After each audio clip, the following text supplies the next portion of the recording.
Have you ever wondered what you would do to frighten Lazarus after he'd been raised from the dead? What would you do to threaten him? Lazarus, I'm going to kill you.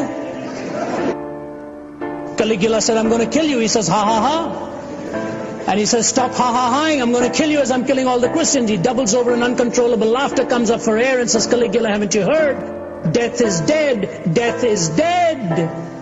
How do you frighten somebody who's already been there and knows the one who's going to let him out?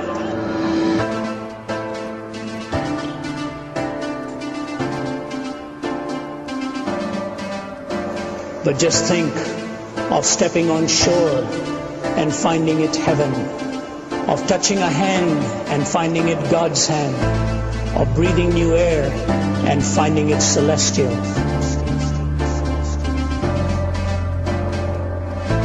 of waking up in glory and finding it home.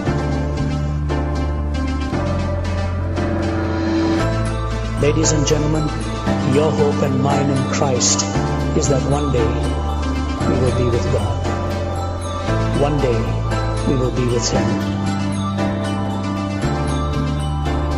We look back upon history and what do we see? Empires rising and falling, revolutions and counter-revolutions, wealth accumulated and wealth dispersed. Shakespeare has spoken of the rise and fall of great ones that ebb and flow with the moon. All in one lifetime, all in one lifetime, all gone with the wind. Behind the debris of the fallings of our solemn supermen and imperial diplomatists lies the gigantic figure of one person, because of whom, by whom, in whom, and through whom mankind may still survive, the person of Jesus Christ.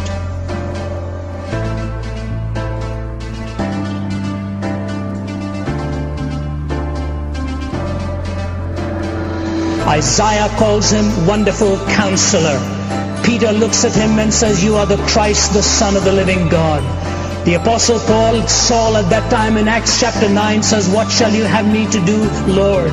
Thomas raised his hand and touched his side and said, Thee, my Lord and my God, Thee, Lord of me, Thee, God of me. When Pilate looked at him and said, Art thou the Christ? He says, you have said it. When the priest looked at him and said, Are you the Son of God? He says, you're right in stating that I am the Son of God. And in John chapter 14 he says, In my Father's house are many mansions. If it were not so, I would have told you. I go to prepare a place for you, that where I am you may be also. Lord, where are you going? If we don't know where you're going, how can we find the way? I am the way, I am the truth, I am the life. No man comes unto the Father except through me. Show us the Father, Lord. If you've seen me, you've seen the Father. Philip, have you been with me so long and you don't know that when you've seen me, you've seen the Father? I and my Father are one. And he who believes in me, greater things than these shall he do.